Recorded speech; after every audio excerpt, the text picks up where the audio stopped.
দর্শক আপনাদের সবাইকে আমন্ত্রণ জানাচ্ছি মেট্রোস্যাম টু দ্য পয়েন্টে চ্যানেল আই এর বিশেষ অনুষ্ঠান। এবং আপনারা খুব ভালো করেই জানেন যে আমরা প্রতিদিন একটি করে বিষয় নির্ধারণ করি এবং সেই বিষয়ে যারা বোদ্ধা তারা আসলে আমাদের এখানে আলোচনার জন্য আসেন। এবং আপনাদেরকে আমি আবারও ধন্যবাদ জানাচ্ছি। আপনাদের সঙ্গে রয়েছি আমি মোস্তফা মল্লিক। এবং আজকে আমরা যে বিষয়টি নির্ধারণ করেছি সেটি হচ্ছে ধাপে ধাপে নির্বাচন এবং বেনজিরের হিরোগিরি। দর্শক আপনারা নিশ্চয়ই আসলে আজকে শিরোনাম দেখেই বুঝতে পারছেন আমরা কোন বিষয়ে আলোচনা করব। এবং যেমনটি আগে বলছিলাম যে আমাদের সঙ্গে যারা অতিথি হিসেবে আসেন তারা এই বিষয়ে খুবই জানলেওয়ালা এবং এই বিষয় নিয়ে রীতিমতো গবেষণা করেন, তারাই আমাদের সঙ্গে থাকেন। আজকে প্রযুক্তির মাধ্যমে আমাদের সঙ্গে যুক্ত রয়েছেন নিরাপত্তা বিশ্লেষক ও সাবেক নির্বাচন কমিশনার অবসরপ্রাপ্ত brigadier general doctor M Sakhawat Hossain. এবং আমাদের সঙ্গে আরও রয়েছেন সুশাসনের জন্য নাগরিক সুজানের সম্পাদক বদিউল আলম মজুমদার। আমরা প্রথমেই একটু আলোচনাটা শুরু করতে চাই নিরাপত্তা বিশ্লেষক এবং সাবেক নির্বাচন কমিশনার অবসরপ্রাপ্ত brigadier general doctor M Sakhawat Hossain, আপনাকে দিয়ে। আপনি শুধু একজন সামরিক বিশ্লেষকই নন এবং দীর্ঘদিন আপনি অনেক দিনই সাবেক নির্বাচন কমিশনার ছিলেন এবং সফল নির্বাচন অনুষ্ঠিত করেছিলেন। এম সাখাওয়াত, যদি একটু আমাদের সঙ্গে শেয়ার করতেন আপনি কি ভাবছেন এসব নিয়ে। ফেজ ইলেকশন যেটা ভারতে সাধারণত হয়ে থাকে এবং দুই একটি আরো দেশে হয়, আরো দুই একটি দেশে হয়। নেপালে 2 দিনে হয়, একদিন ইলেকশন হয়, আরেকদিন কাউন্ট হয়। তো ইন্ডিয়াতে লম্বা ধরনের একটা ইলেকশন হয়, যেমন এবার 7 ধাপে নির্বাচন হয়েছে। প্রথমত হচ্ছে ভারতের এই নির্বাচন নিয়ে অনেক কথা আছে, কারণ ভারতের ভোটাররা এবং পলিটিক্যাল পার্টি মনে করে যে এই ধাপে ধাপে নির্বাচন করলে অনেকগুলো অসুবিধা আছে। হয়তো অ্যাডমিনিস্ট্রেশনে কিছুটা সুবিধা হতে পারে, তবে মনে রাখতে হবে যে ভারতে এবার প্রায় 100 কোটি প্লাস হচ্ছে ভোটার সংখ্যা এবং বিশাল একটা দেশ, যেই দেশের সর্বোচ্চ যে যে যে যে ভোট কেন্দ্র ছিল সেটা ছিল 16,000 ফুটের, অলমোস্ট 16,000 ফিট। সেখানে গিয়ে সেখান থেকে মালপত্র নিয়ে আসা ভেরি ডিফিকাল্ট টাস্ক। একদিনের মধ্যে শেষ করে, ওখানে অনেক সময় ইন্টারনেটও থাকে না।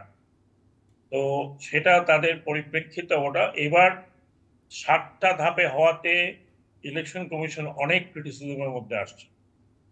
কেন, কি অসুবিধা সেটা আমি বলার আগে বাংলাদেশের প্রেক্ষাপটে আসে। বাংলাদেশে ধাপে ধাপে নির্বাচন, আমাদের এখন 10 কোটি ভোটার, আমাদের এমন কোনো টেরেন নাই, এমন কোনো ভূমি বিন্যাস নেই যে ভূমি বিন্যাস ইনএক্সেসেবল, সেখানে গেলে একদিনের মধ্যে করা যায় না। এই ধাপে ধাপে নির্বাচনের একটা সুবিধা যেমন আছে তেমনি অসুবিধা আছে। প্রথমত আমি বলি, ধাপে ধাপে নির্বাচন অথবা ফেজড ইলেকশন বাংলাদেশে হতে কোনো অসুবিধা নেই। হয়তো 3 ধাপ 4 ধাপ হতে পারে, সেটাতে প্রথম যেটা সুবিধা হবে ইলেকশন কমিশনের পক্ষে, যারাই থাকেন না কেন, ল অ্যান্ড অর্ডার বিষয়টি আরো নিবিড়ভাবে নিরীক্ষণ করা যায় এবং অ্যাডিকুয়েটলি এর অ্যারেঞ্জমেন্ট করা যায়। তার মানে আপনার অ্যারেঞ্জমেন্টটা বা ব্যবস্থাপনাটা আরো সুবিস্তৃত এবং ভালো হতে পারে। দ্বিতীয় জিনিসটি যেটি, সেটা হচ্ছে যে আপনার যে ল এনফোর্সিং এজেন্সি আমরা এখন দেখি, একেবারে সেনাবাহিনী থেকে শুরু করে, আনসার ভিডিবি থেকে শুরু করে সেনাবাহিনী পর্যন্ত এত আপনার মেম্বার লাগে, তো সেটা সেই ধাপে ধাপে করলে হয়তো সেখানে অ্যারেঞ্জমেন্টটা কম হতে পারে। এখানে বড় সমস্যা যেটা বললাম, হয়তো ইলেকশন কমিশনের পক্ষে অ্যাডমিনিস্ট্রেটিভ একটা সুবিধাজনক হতে পারে, কিন্তু বড় সমস্যা এখানে আছে। বড় সমস্যার প্রথম সমস্যা হচ্ছে আমাদের পলিটিক্যাল পার্টি এটা মেনে নেবে কি না। ধাপে ধাপে ইলেকশন হওয়ার পরে এটাকে যে বাক্স বা ইভিএম এটাকে কিভাবে সিকিউর করে কোথায় রাখবে। আমাদের পলিটিক্যাল পার্টি একজন আরেকজনকে বিশ্বাস করে না, কেউ কাউকে বিশ্বাস করে না। সেই ক্ষেত্রে আমলাদের কাছে এটা রাখতে হবে এবং এর বিস্তৃত হয়তো সিস্টেম করা যেতে পারে কিন্তু আমাদের পলিটিক্যাল পার্টি সেটা রাজি হবে কিনা এটা সবচেয়ে বড় প্রশ্ন। কারণ এটা পলিটিক্যাল পার্টিকে অ্যাকসেপ্ট করতে হবে যে তারা ধাপে ধাপে করা। দ্বিতীয় হচ্ছে যে আপনি নির্বাচন কমিশনের উপরে আপনাকে সম্পূর্ণ আস্থা রাখতে হবে। ইলেকশন কমিশনের উপরে যদি কোনো পার্টি বা কোনো গোত্রের আস্থা না থাকে তাহলে এটা নিয়ে বড় সমস্যা হবে। থার্ড জিনিসটা যেটা হলো সেটা হচ্ছে যে এতে একটা ভোটার প্যাটার্ন তৈরি হয়ে যায়। পরবর্তী ধাপে গিয়ে দেখা যাবে যে ওই যারা একটা পার্টি শক্ত পার্টির গন্ডগোলের জন্য তৈরি, তারা পরবর্তী ধাপে গিয়ে গন্ডগোল করবে। লাস্ট হচ্ছে যে এটাকে গণনা করা হবে, সেই গণনার প্রসেসটা কিভাবে হবে, কিভাবে কোন জায়গায় কিভাবে হবে সেটা। সবকিছু মিলিয়ে যদি আমি বলি, বাংলাদেশে প্রথমে তো পলিটিক্যাল পার্টিকে গ্রহণ করতে হবে, তারপরে ইলেকশন কমিশনের জন্য এটা ভালো হবে কি খারাপ হবে সেটা দেখতে হবে। তো কাজেই যদি আমাদের কালচারে থাকে যে যে কেন্দ্র দখল, সেই কেন্দ্র দখল ধাপে ধাপে আরো ভালো হবে।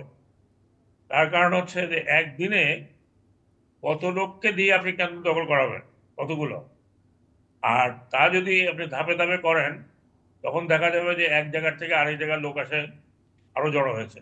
মোদ্দা কথা হচ্ছে যে আমাদের পলিটিক্যাল সিস্টেমটা যদি চেঞ্জ না করা হয়, পলিটিক্যাল পার্টির অ্যাটিটিউড যদি চেঞ্জ না হয়, এবং ইলেকশন কমিশনের উপরে যদি আস্থা না থাকে, পুরো সিস্টেমের উপরে যদি আস্থা না থাকে, আমলাতন্ত্রের উপরে যদি আস্থা না থাকে, ল এনফোর্সিং এজেন্সির উপরে আস্থা না থাকে, তাহলে এই ধাপে ধাপে করার বড় অন্তরায় হয়ে দাঁড়াবে। ডক্টর এম সাখাওয়াত হোসেন, নিশ্চয়ই আমরা আপনার সঙ্গে আসব প্রযুক্তির মাধ্যমে। বদিউল আলম মজুমদার, আপনি নিশ্চয়ই আমাকে শুনতে পাচ্ছেন, আপনার কাছে চলে যাচ্ছি। নির্বাচন কমিশন এরই মধ্যে টিআইবির এই প্রস্তাবে সহমত পোষণ করেছেন, এটা একটা প্রশ্ন। এটা নিয়ে যেহেতু এম সাখাওয়াত হোসেন অনেক বলেছেন, আপনি খানিকটা বলবেন, কিন্তু আপনার কাছে আমার মূল প্রশ্ন হচ্ছে যে সুশাসন নিয়ে আসলে আপনারা নির্বাচন নিয়ে তো কাজ করছেনই, একই সঙ্গে সুশাসন নিয়ে আপনার নেতৃত্বে বিশাল একটি দল কাজ করছে।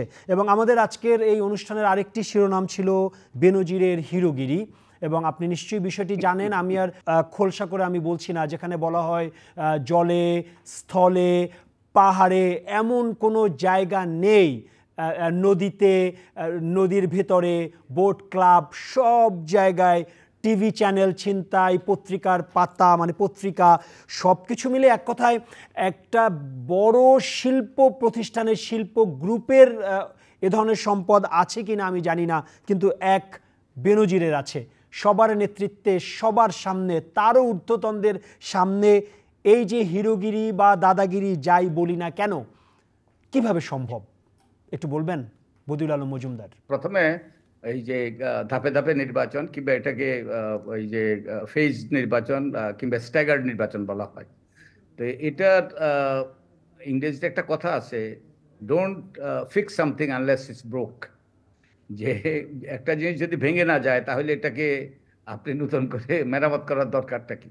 ঠিক। তা আমাদের কি আসলে এই যে বর্তমান যে ব্যবস্থা, এটা কি কাজ করে নাই? এর তো কাজ করেছে।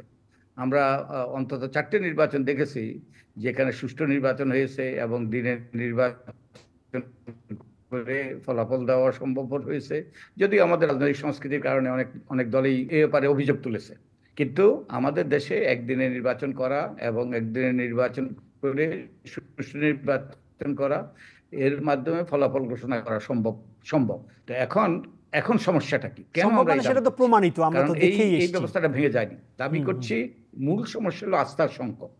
এই যে আমাদের এই উপজেলায় যে সব ধাপে ধাপে নির্বাচন হচ্ছে এবং ভোটারের খরা, তারপরে রাজনৈতিক দল বর্জন, কেন?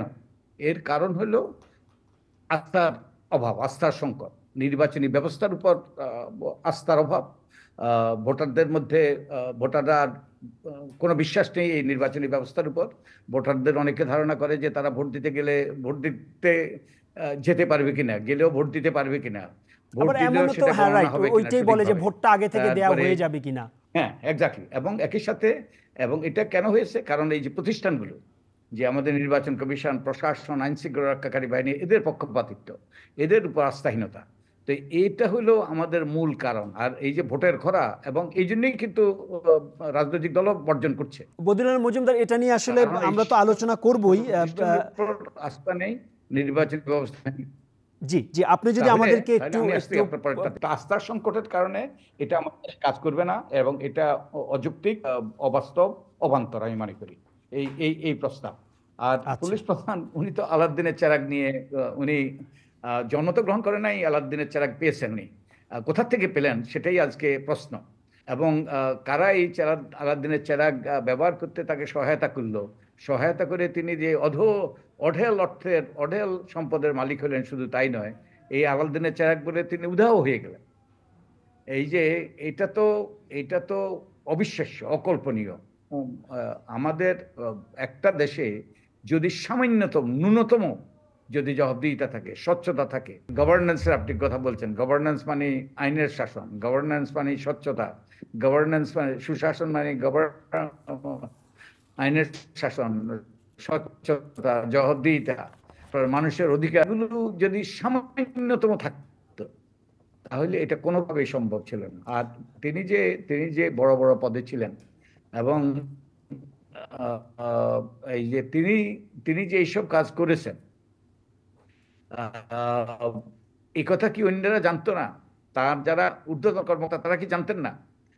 সেদিন একজন এই যে আপনাদের এডিটর, সংবাদপত্রের এডিটরকে আমরা বলতে শুনেছি, ডক্টর সাখাওয়াত আর আমি একই একই টেবিলে ছিলাম। মাহফুজ আনাম সাহেব, ডেইলি স্টারের সম্পাদক, উনি বলেছেন যে ওনাদের কাছে অনেক রকম এইরকম, হ্যাঁ, দুর্নীতি, দুর্বৃত্তায়ন, লুটপাটের ঘটনা ওনাদের জানা আছে, কিন্তু ওনারা বলতে পারেন না। কারণ যাদের যাদের বিষয়ে, যাদের ব্যাপারে এইসব অভিযোগ আছে, তাদের খুঁটি শক্ত, এবং এই খুঁটির কারণেই তারা এগুলো করতে পারছে, করে পার পেয়ে যাচ্ছে। বদিউল আলম মজুমদার, নিশ্চয়ই আমরা আপনার কাছে আসবো, কিন্তু আমরা একটু ডক্টর এম সাখাওয়াত হোসেনের কাছ থেকে ঘুরিয়ে আসতে চাই। সেটি হচ্ছে যে আমাদের পররাষ্ট্রমন্ত্রী ডক্টর হাসান মাহমুদ বলেছেন যে বেনজিরের বিদেশ যাত্রায় আসলে কোনো বাধা নেই, সে কারণেই তিনি বিদেশ চলে গেছেন। তবে দেখার বিষয় হচ্ছে যে দুদক তাকে যেদিন তলব করেছে সেদিন তিনি আসেন কিনা। কিন্তু বিভিন্ন মানুষ প্রশ্ন করছেন যে নিশ্চয়ই কারো বিদেশ যেতে বাধা নেই, কিন্তু যিনি অভিযুক্ত, যার বিরুদ্ধে হাজারো ধরনের অভিযোগ রয়েছে, তিনি পুলিশ প্রধান হোক বা যে প্রধানই হোক না কেন, তিনি এত সহসা আসলে দেশের বাইরে যেতে পারেন কিনা নিষেধাজ্ঞা না থাকলেও। আপনি কি মনে করছেন ডক্টর এম সাখাওয়াত? না, বাইরে যেতে তো কোনো অসুবিধা নাই যতক্ষণ আচ্ছা পর্যন্ত নিষেধাজ্ঞা না থাকে। তবে আমি ব্যক্তিগতভাবে আমার এক্সপিরিয়েন্স, আমার মনে হয় বদিউল আলম মজুমদার সাহেবেরও এই ধরনের এক্সপিরিয়েন্স ডেফিনেটলি আছে। ধরুন আমার কোনো নিষেধাজ্ঞা নেই, কিছু নেই, কিন্তু সবাই জানে আমি কে ছিলাম। আমি যখন বিদেশে যাই তখন ওরা ভালো করে একটু পুঙ্খানুপুঙ্খ দেখে, আবার অনেক সময় একটু চেক ব্যাক করে যে আমার বিরুদ্ধে কোনো কিছু আছে কিনা। এখন পররাষ্ট্রমন্ত্রী যা বলছেন সেটা লিগালি কারেক্ট। হ্যাঁ, যে তার বিরুদ্ধে তো কোনো নিষেধাজ্ঞা দেওয়া হয় নাই। এখানে একটা লুপ হলো আছে, যেমন ধরুন তার বিরুদ্ধে দুদকের দুদকের যে তথ্য অনুসন্ধান বা পরে কোর্টে যাওয়া, সেটার আগেই তিনি চলে গেছেন। তার মানে ওনাকে, যেটা খবরাখবরে আমরা দেখি যে কেউ না কেউ ভিতর থেকে জানিয়েছে যে আপনার এগুলো ক্রোক হবে, এবং আপনার আপনার আপনার সম্পত্তি ক্রোক হবে, আপনার অস্থাবর সম্পত্তি ক্রোক হবে, কাজেই উনি টাকা পয়সা উঠিয়ে তিনি চলে গেছেন। কিন্তু আমি যেটা বলতে চাই সেটা হচ্ছে যে উনি 6 তারিখে আসবেন কি আসবেন না প্রশ্ন যাচ্ছে, তিনি আবার তার আইনজ্ঞ নিয়োগ করেও তিনি উত্তর দেবেন। যদি না আসেন তাহলে কি দুদকের কোনো পাওয়ার আছে? দুদক তো কিছু করতে পারবে না, একটা কোর্টে যেতে হবে, অ্যারেস্ট ওয়ারেন্ট জারি করতে পারবেন। আর মাননীয় যে পররাষ্ট্রমন্ত্রী যেটা বলেছেন, পররাষ্ট্রমন্ত্রী এই কথা না বলাটাই ওনার ভালো ছিল আমি মনে করি।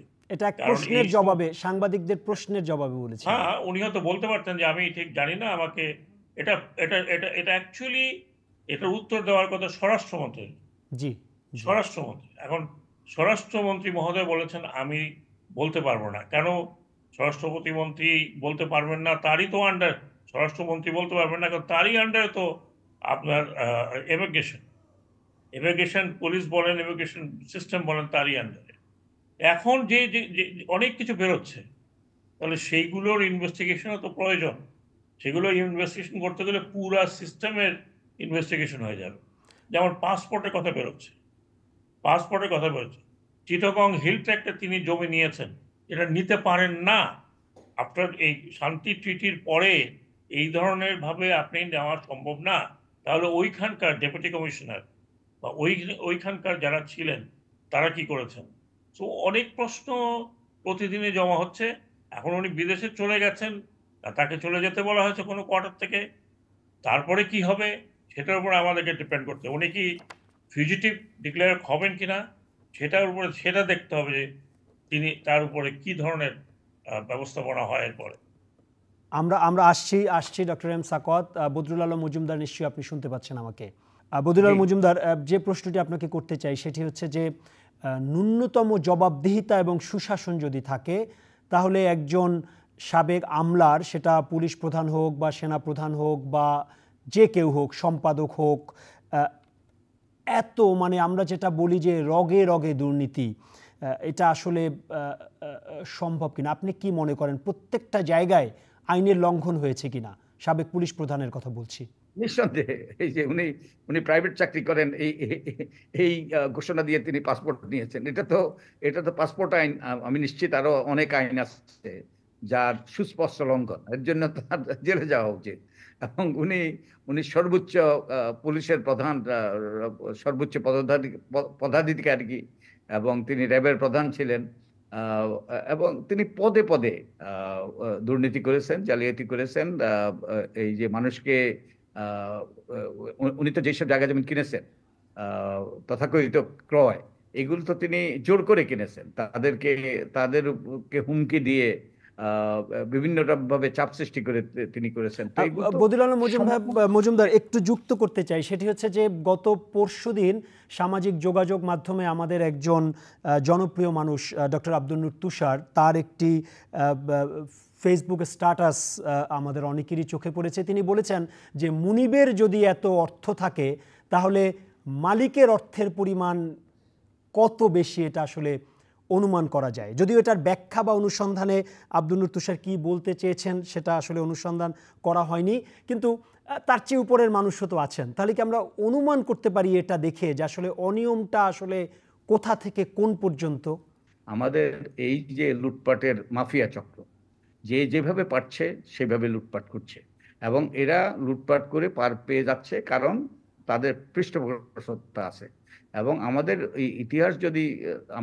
ইতিহাসের দিকে যদি আমরা তাকাই, এই দেশে কোনো বড় অপকর্ম, দুর্নীতি, দুর্বৃত্তায়ন, লুটপাট এগুলো সম্ভবপর হয়নি সরকারি দলের, ক্ষমতাসীন দলের পৃষ্ঠপোষকতা ছাড়া। তাদের ছাড়া অধীনে থেকেই এইসব করা সম্ভবপর হয়েছে।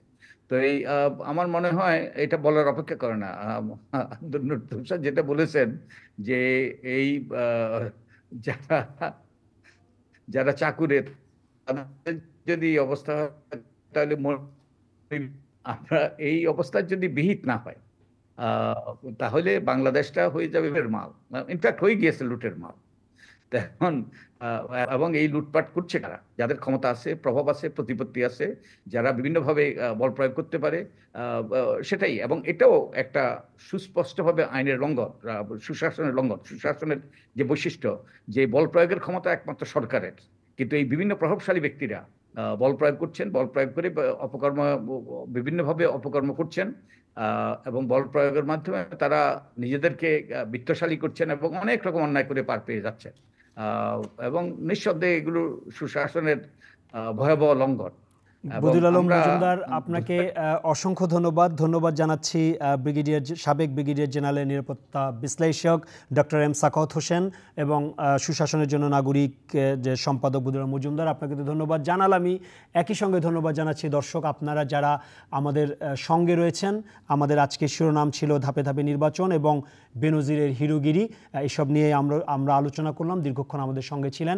আপনাদের সবাইকে ধন্যবাদ অতিথিদেরকে। আপনাদের সবার জন্য নিরন্তর শুভকামনা।